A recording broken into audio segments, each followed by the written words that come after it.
Heyo everybody, Haku here with a discussion on the new Pokemon information that we got in the new Direct slash Dynamax trailer and the stuff that they posted on Twitter. And this is not going to be a totally informative video, I guess the way I'm going to do it. I just want to do some thoughts and discussion. I was thinking about editing it with a whole bunch of stuff up on screen as I'm talking about it, but then I was like, I just want to talk to you. So just telling you before I start, this is going to be an incredibly casual video. I'm just going to talk about what I think about everything. So yeah, one thing I like about the trailer and all that they showed us, as I was taking like bullet point notes on all of it so I would know what to talk about, I like that it feels like as I was going through, I was like, oh my god, they showed us a lot. They showed us so much. And at the same time, I was like, they barely showed us anything. So I love that we saw so much, but barely anything. We still know nothing of the villains, nothing of plot, or of probably plenty of other characters. We know nothing of the Elite Four, of 7 of the gym leaders. The main plot we don't really know. It seems like they're hinting some third legendary or force that the 2 other legendaries are going to have to deal with. There's just so much that we don't know anything whatsoever about. We only saw a few Pokemon, yet those few Pokemon, I'm like, it feels like there's a ton to talk about with them. So yeah, I like that they showed so much, but barely anything. So I'm kind of gonna go in order of things that I'm the least enthusiastic about to the things I'm most enthusiastic about. So that means we're going to start off, they called it the Dynamax trailer, but we're going to start off talking about the Dynamax stuff because I don't really care much about that. Like, I'll have to explain what kind of Pokemon fan I am. I don't care, like, at all about competitive stuff. I play because I find it fun and enjoyable. I care about the cute designs and just having fun playing.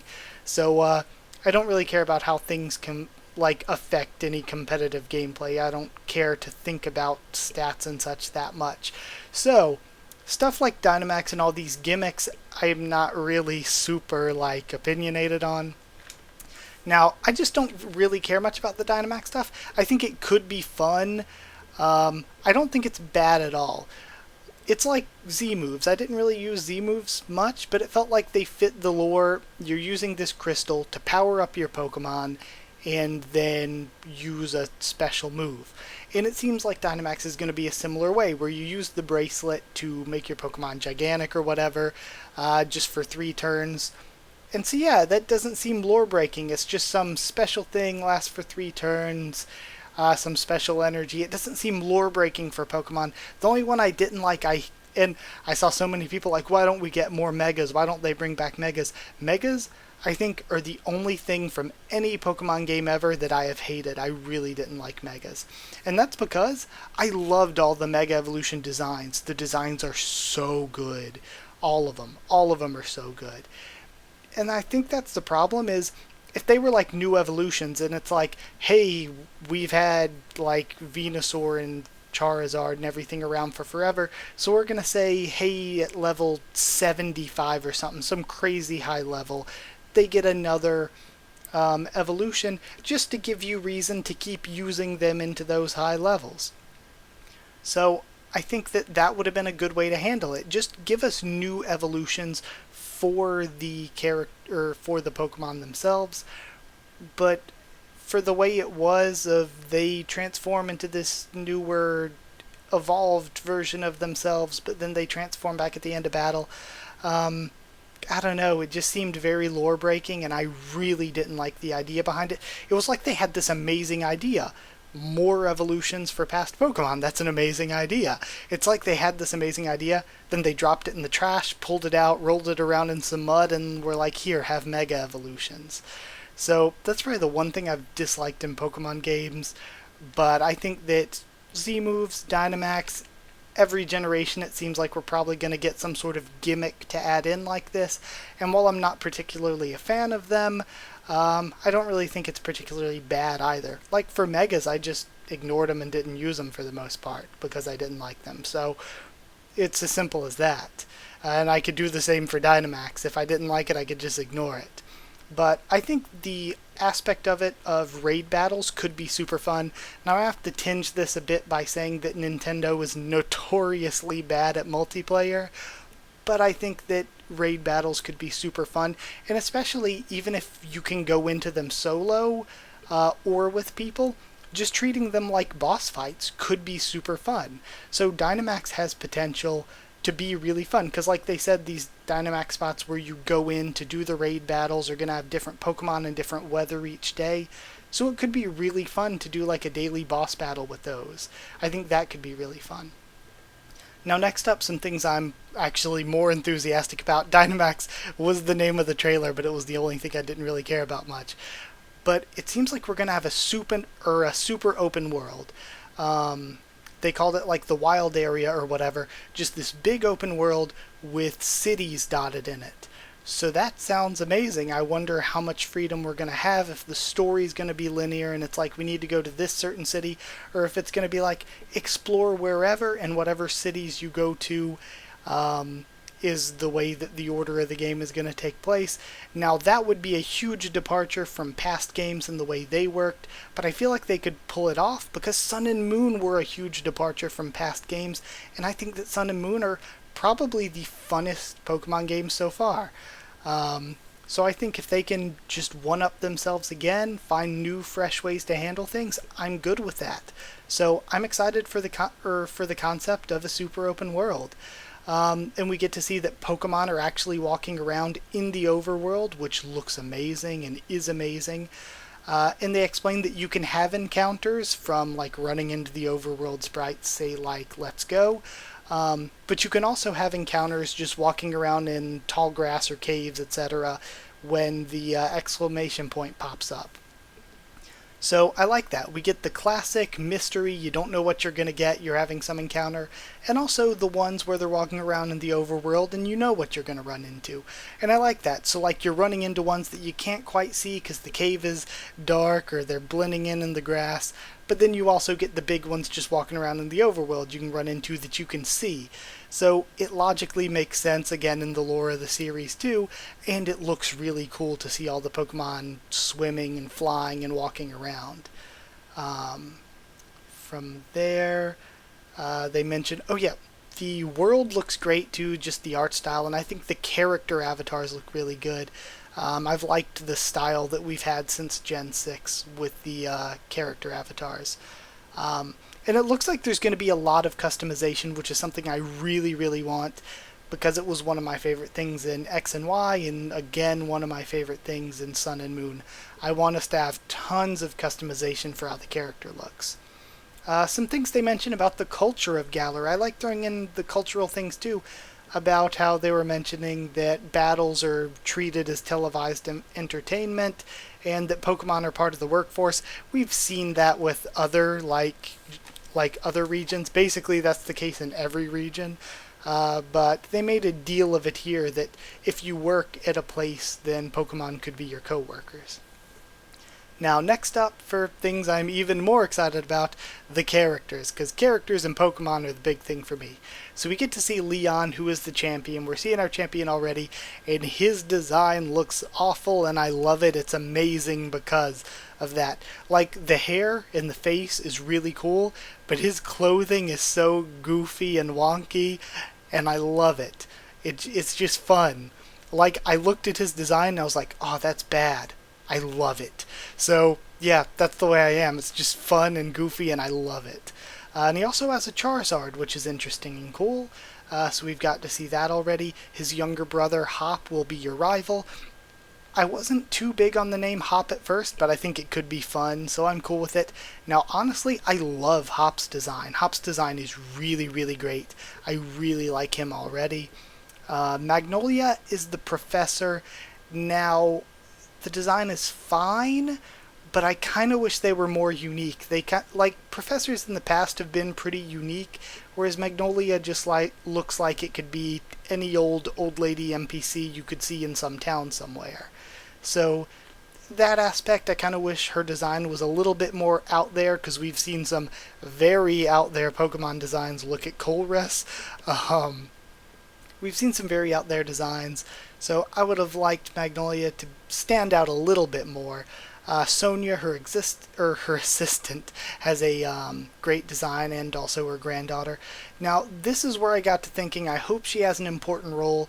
The thing with these characters is I want the characters and the story to be as important as Gen 7. Because Gen 5 was kind of that way too, a little bit, but Gen 7, what made it special and what made it so exciting to me as someone who's played every single Pokemon game, and then I picked up Sun and Moon and was like, oh my god, these are the best, was that characters kept recurring, kept coming back here and there. We would see the characters on various islands multiple times in multiple different story points, and it just felt like everything was connected really well, and it had a really good story, and that's something that a lot of the past games were lacking. Like, I love just running to the 8 gyms and going and beating the champion and all that, but at the same time, Sun and Moon having a really good story added so much. So I really hope that's the case here. I hope it's not like in previous games where we're barely going to see Hop as the rival, or where Sonia we're barely going to see as an assistant.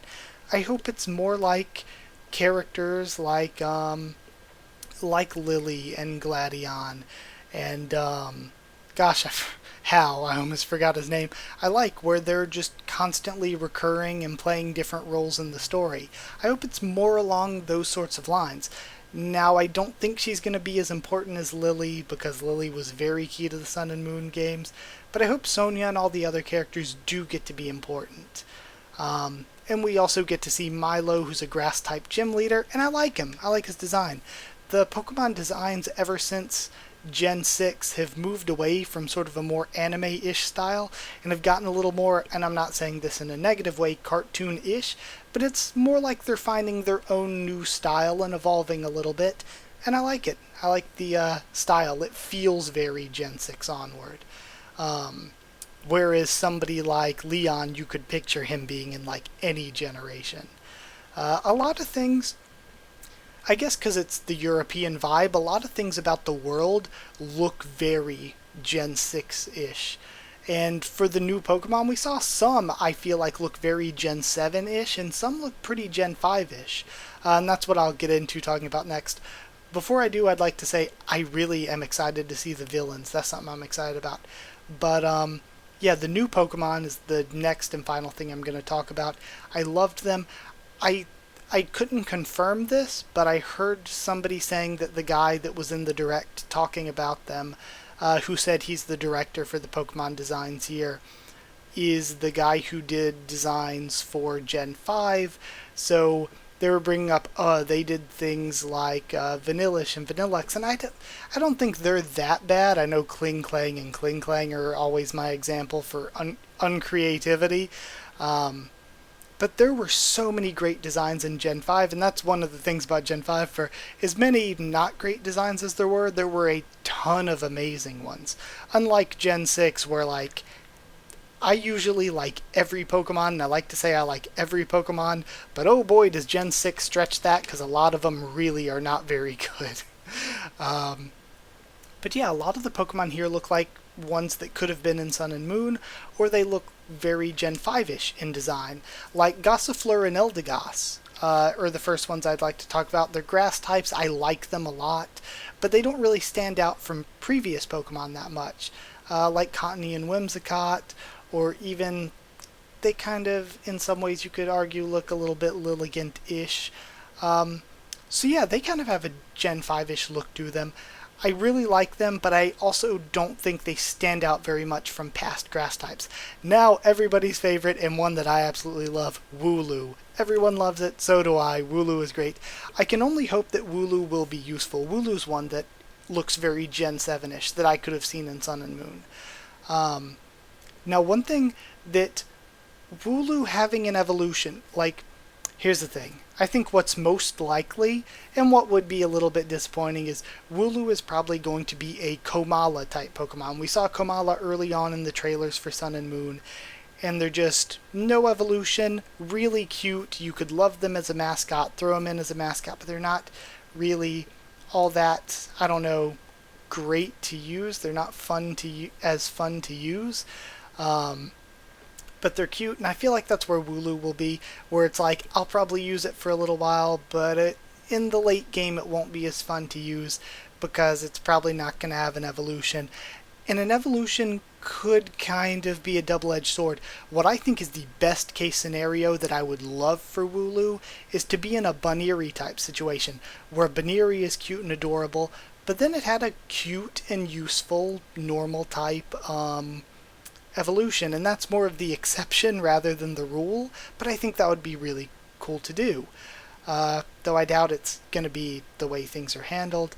But then again, having an evolution could be a bit of a double-edged sword, where I would say Glameow is a Pokemon that I was like, oh, it's so cute, I love it, and then it evolves, and Purugly's not that bad, but you're still like, oh, why would you disrespect Glameow like this? So it could be a situation like that, like if they try to make it too badass or something, and that just doesn't fit with the vibe you get from Wooloo. I think having it evolve into something cute, but also a little bit cool and be useful, again, like a Lopunny situation, I think would be the best case scenario for Wooloo, but I don't think it's what we'll get. I don't think Wooloo will have any evolutions. Same with Dreadnought. I don't think Dreadnought will have any evolutions, but I really like Dreadnought's design. It does have a very Gen 5 look to it, again. You can see those inspirations coming in. I feel like it looks very Gen 5-ish. But I really like the design. One thing I don't like for it is the water rock typing. With the color scheme, you could have argued even that it could be grass or bug, but maybe rock steel would have been nice, even though that's not the most creative. It's just that we have had a lot of water rock Pokemon, and I really didn't get any water vibes from Dreadnought. So yeah, I don't really like the water rock typing that much, but I still really like Dreadnought itself. And now, just amazing in every single way, Corviknight, I love it and accept it for who it is. It is amazing. I love everything about it. The design is beautiful. It's super cool. Everything about it's amazing. I even saw the memes people posting of the fly sprite in like old games looks a lot like it, and they're like, Corviknight was the taxi all along. But yeah, I love it. I can't rule out, I highly doubt that it's going to be, the starting area 3-stage bird that there always is. I doubt it's going to be that, but I also can't rule out that it could potentially be that. We could see 2 pre-evolutions for Corviknight. But again, I doubt it, or at least 1 pre-evolution would be cool. I'd be really cool with a cute little baby Corviknight, But yeah, then lastly we have the legendaries, Zacian and Zamazenta. I love them, and my reaction to their names was the same as my reaction to Leon, where I'm like, oh, that's awful. I love them. At first I was like, Zacian and Zamazenta, they're weird to say, they don't give off any sword or shield vibes, but I love them because they're different, they're creative, and I feel like it's so much better than what they could have been Shield Dog and Sword Dog, just OG at the end of Sword and Shield. They could have been Sword Dog and Shield Dog. But yeah, I like the names Zacian and Zamazenta.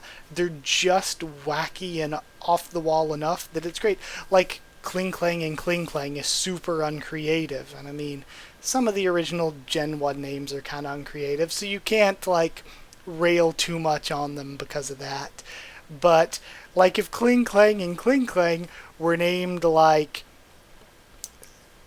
Shudlui, like Margamet and Jimbo, I wouldn't complain about them because I'd be like, okay, they're unique, they're their own different weird names. It's just the boring uncreativity of, hey, what's that look like? A rock? Well, let's call it rock. Then, yeah, if something's crazy and off the wall, that's totally better than just being really uncreative. What's Muck look like? Muck. I like Muck in his name though, but it's just I would rather have creative names than Shield Dog and Sword Dog. Zamazenta's my favorite of the two though. I really like it.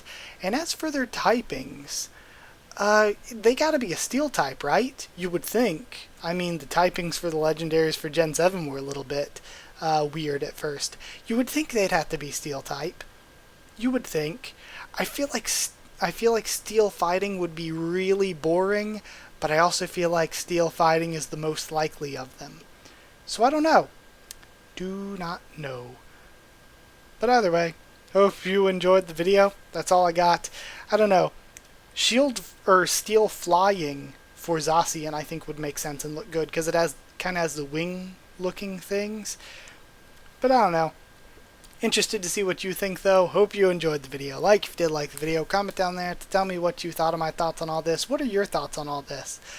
Subscribe for more Pokemon, much more on the channel. Follow on Twitter if you want. I can try to keep you updated there, stuff for the channel, or talk to you there. And if you want a link to our Discord server to talk to me or more of us there about anything, just ask and I can give you a link. That's it. Thank you once again for watching, and I'll see you all next time.